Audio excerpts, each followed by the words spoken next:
Fala pessoal, tudo bem? Esse capítulo é bem pequeno, o capítulo que a gente vai abordar na aula de hoje, ele é bem pequenininho, como vocês podem ver, ó.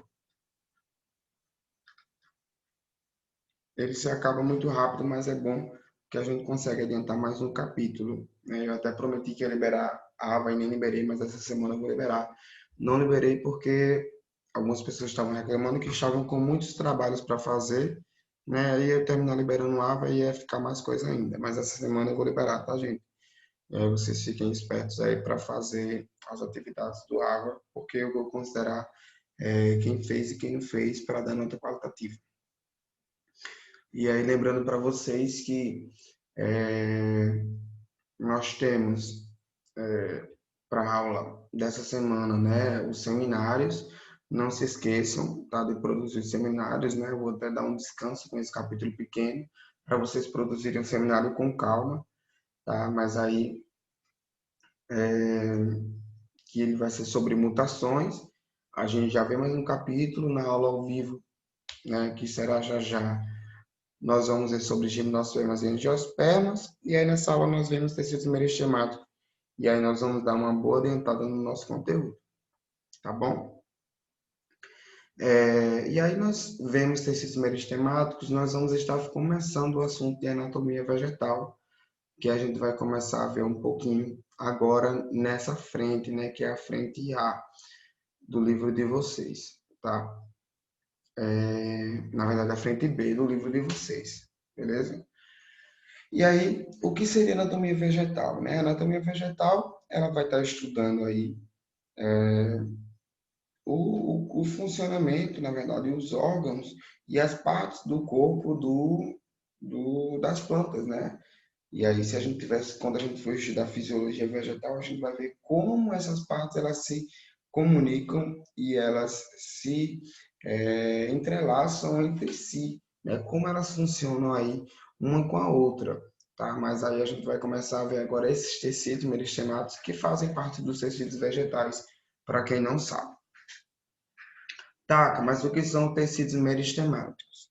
Então, tecidos meristemáticos, eles são os tecidos que dão origem, né, à planta em si. Não sei se vocês já ouviram falar, mas no nosso corpo nós temos uma coisa chamada de folhetos embrionários. Os folhetos embrionários, eles são originados assim que o espermatozoide fecunda o óvulo. Neste caso, tecidos meristemáticos, eles também são os primeiros tecidos que são formados nas plantas, né, nos vegetais. Esses tecidos eles servem para desenvolver os outros tipos de tecido no corpo dessas plantas, tá bom? Então é isso que a gente vai começar a estudar agora. Também chamado de histologia vegetal, né? Que estuda os tecidos dos vegetais. Então vamos lá, vamos começar a estudar. Vamos fazer uma leitura desse texto aqui. O corpo das plantas é adaptado à nutrição autotrófica, apresentando tecidos clorofilados, tubos para o transporte de águas e sais, seiva inorgânica nesse caso, né, que a gente considera como sais minerais, né, que potássio, entre os outros nutrientes que são absorvidos pela raiz das plantas, e de produtos da fotossíntese, que é a seiva orgânica, que a gente chama lá dos carboidratos, o açúcar que é transportado das folhas em direção a toda a planta. Tá? Essa estrutura diferente está relacionada aos tecidos apresentados pelas plantas e seu funcionamento. Enquanto nos animais, os tecidos embrionários amadurecem, passando a ser adultos e se mantendo assim até o final da vida.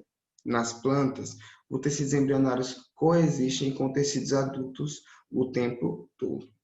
Então, esses tecidos nas plantas, eles coexistem com tecidos adultos porque eles precisam estar desenvolvendo a planta o tempo todo. A planta ela cresce durante toda a vida.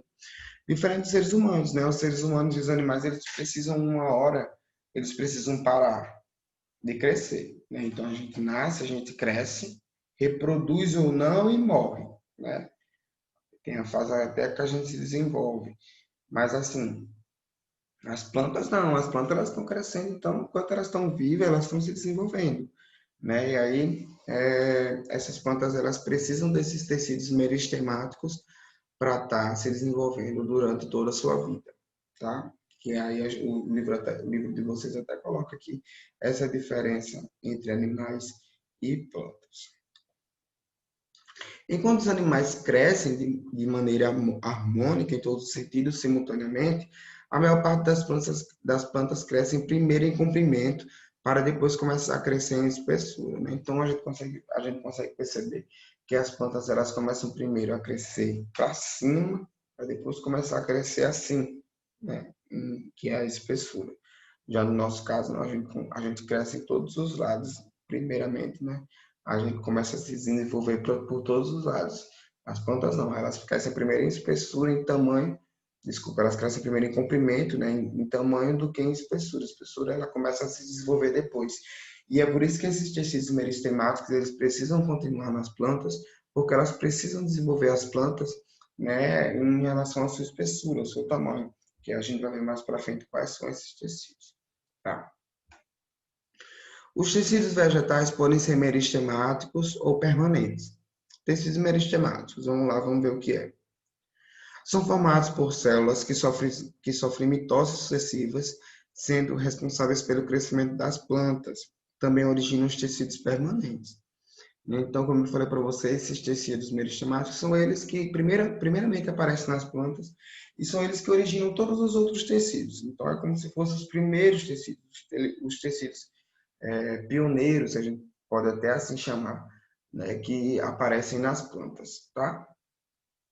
Nós temos também os tecidos permanentes, né, cujas células não se dividem, tem as funções de proteção, preenchimento, fotossíntese, armazenamento, transporte, sustentação e secreção. Então, os tecidos permanentes são todos os tecidos da planta que são originados pelos tecidos meristemáticos, né? São aqueles tecidos das plantas que fazem todas as funções, como secreção, sustentação, né? Que a gente vai ver mais para frente tudo isso aí, nem se preocupem, tá? Mas a gente vai começar primeiramente a estudar os tecidos meristemáticos. Então vamos lá.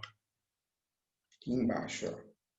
Deixa eu dar um zoom, porque se vocês não estiverem vendo direitinho, a gente vai ver agora. As plantas têm características peculiares para a reprodução assexuada, regeneração de partes danificadas e crescimento. O segredo para essas habilidades se encontra em um tipo de tecido chamado de meristema. As células meristemáticas são embrionárias e totipotentes. Para quem não sabe o que é uma célula totipotente ou tecido totipotente, é um tecido que consegue estar aí se diferenciando em todos os outros tecidos. Um tecido totipotente, se só restar ele na planta, ele consegue se diferenciar em todos os outros tipos. Então é por isso que algumas plantas, né, você só pega um pedaço ali do caule dela, como por exemplo a bananeira, e ela consegue se transformar numa planta nova, né? Então, esses tecidos são chamados de tecidos totipotentes. Tá? Isso é muito raro de se encontrar. Quem possui células totipotentes são, por exemplo, as esponjas do mar, tá? Também, alguns organismos possuem células pluripotentes, como alguns répteis, equinodermos, que são as estrelas do mar, conseguem estar fazendo diferenciação de alguns tecidos do seu corpo, sem precisar estar fazendo novos tecidos meristemáticos e tecidos embrionários, né? Então, isso significa que, quando induzidas, podem se desenvolver em qualquer tecido específico da planta a qualquer momento da sua vida, como eu falei para vocês. Outras células da planta são totalmente diferenciadas, que significa que são especializadas em forma e função, e não se dividem. As células dos meristemas dividem-se e produzem todas as novas células de uma planta. Então, significa que nós temos os permanentes, que são aqueles que não se diferenciam em outros, né? Os tecidos permanentes são aqueles que já foram produzidos pelos meristemáticos, mas nós possuímos os meristemáticos que eles se desenvolvem e se transformam em outros tipos de tecidos, tá? Embora o meristema seja a fonte de regeneração de uma planta, ele também desempenha um papel de desenvolver novos órgãos, como eu já falei para vocês. Crescem por meio da divisão celular e do alongamento, o que é facilitado pelo meristema, já que o principal local de divisão celular é a mitose, né, no vegetal. Também chamado de meristemas, estes tecidos têm células pequenas, parede celular fina e grande capacidade de se dividir por mitose e diferenciar-se em outros tecidos. Os meristemas podem ser primários ou secundários. Então, vamos lá. esses tecidos, como vocês já imaginam, eles surgem principalmente ali no embrião, no cotilédone, né, que são aquelas primeiras regiões da planta antes delas estarem se desenvolvendo ali próximo da semente. E aí eles têm a função de estar fazendo divisão celular, né, por mitose, para que eles consigam se alongar, né, em comprimento, porque o que uma planta ela precisa fazer assim que ela está se desenvolvendo é estar crescendo em comprimento, né? Então a planta ela precisa se desenvolver ali, crescer para cima primeiramente, para depois estar crescendo em espessura, tá? E aí ele afirmou aqui que ele possui dois tipos de meristemas. Nós temos os meristemas primários e os meristemas secundários, que é o que a gente vai ver agora, tá bom? Os meristemas primários, como o nome já está dizendo, é aquele primeiro tecido que aparece na planta, tá? E eles são divididos em três. Nós temos a protoderme, o meristema fundamental e o procâmbio. A protoderme, também denominado dermatogênio, origina a epiderme, que é o tecido que reveste a planta, né, que reveste externamente o vegetal. Nós temos o meristema fundamental, conhecido como periblema, tá? Produz os tecidos responsáveis pela sustentação, fotossíntese e armazenamento de substância. Ele é como se fosse a mesoderme, né? No caso dos seres humanos. Lembra da mesoderme? A mesoderme é o tecido que origina os outros tecidos que estão na metade, no meio do nosso corpo, né? Que são aí os vasos sanguíneos, alguns tecidos do pulmão, entre outros. E por último, nós temos o procâmbio, também chamado de pleroma. Diferencia-se nos tecidos condutores de seiva que estão na região central da planta, também conhecido como xilema, tá? Ou lenho, que conduz a seiva inorgânica, e o floema, ou líber, que conduz a seiva inorgânica. Então, nós temos o xilema e o floema, que são os vasos condutores das plantas, que transportam sais minerais, água e seiva orgânica, que a gente conhece por carboidratos ou açúcar. Beleza? Nós temos também o caleptrogênio, né, que é um tecido que ele recobre a parte final da raiz ali, que ele serve também para estar protegendo, né? Porque caso aconteça algum problema na raiz da planta, a planta ela pode estar perdendo aí todo o seu funcionamento, né? Porque é a parte da raiz que a planta absorve água, que ela absorve sais minerais, potássio, nitrogênio no geral, né? Então tudo isso ela absorve pela raiz. E se acontecer algum problema, a planta na raiz, a planta ela pode morrer. E aí o caleptrogênio, também chamado de coifa, reveste a raiz para que não aconteça nenhum dano fácil na planta. Nós temos os meristemas secundários, que eles acontecem por desdiferenciação dos meristemas primários, tá? Células adultas, elas que sofrem essa diferenciação, né? E eles são chamados também de felogênio e câmbio, tá? Então vamos lá. Vamos para o felogênio. O felogênio surge como um anel de células na casca. À medida que divisões celulares ocorrem, novos anéis de células são produzidos para fora e para dentro, provocando um aumento da espessura do caule da raiz. Então, o felogênio, ele é uma estrutura, que vocês quiserem me perguntar sobre ele na aula ao vivo, eu posso falar para vocês, mas ele é uma estrutura, um tecido que ele fica ali, geralmente no caule da planta, e é ele que consegue fazer a planta estar crescendo em espessura. Não sei se vocês já viram um caule cortado, né, que vocês conseguem olhar ele dentro, vocês conseguem ver que eles têm vários anéis. Aqueles anéis são formados pelo felogênio e servem para dar espessura e sustentação para a planta. Nós temos também o câmbio. O câmbio, ele é um tecido que ele já estava presente na planta, né? O câmbio, ele serve aí para formar o xilema e o floema, e ele é produzido pelo procâmbio, tá? O procâmbio, lembrando a vocês que é aquilo que forma os vasos condutores, né? Que eu já falei no começo, que transportam aí seiva orgânica e seiva inorgânica, que são águas, sais minerais, e no caso da orgânica são os açúcares, tá? E aí esse xilema e esse floema secundário, ele é formado pelo câmbio, né? Já no procâmbio, ele aí é o que desenvolve os primários, tá bom? Aqui a gente consegue ver, né, a epiderme, o floema, né? Isso aqui, imagina que isso aqui é um corte de um caule, tá, gente? Parênquima, essas coisas a gente vai ver tudo depois, quando a gente estiver estudando anatomia vegetal bem focado mesmo. Essa parte aqui é mais sobre os meristemas, que eu quero que vocês saibam.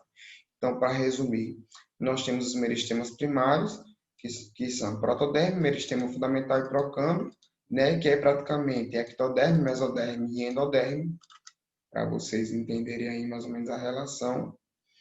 Aí nós temos os meristemas secundários, que são os tecidos que são formados a partir do meristema primário, para dar origem aos tecidos secundários do corpo da planta, tá bom? E aí a gente finaliza, como eu falei para vocês, é bem pequenininho, não tem muita coisa para ver nesse capítulo, tá? Aqui já começam os exercícios, as atividades. E aí, se vocês tiverem alguma dúvida, vocês podem estar me perguntando na aula ao vivo. Beleza, gente? Valeu, espero vocês já já na aula ao vivo, tá bom? Tchau, tchau.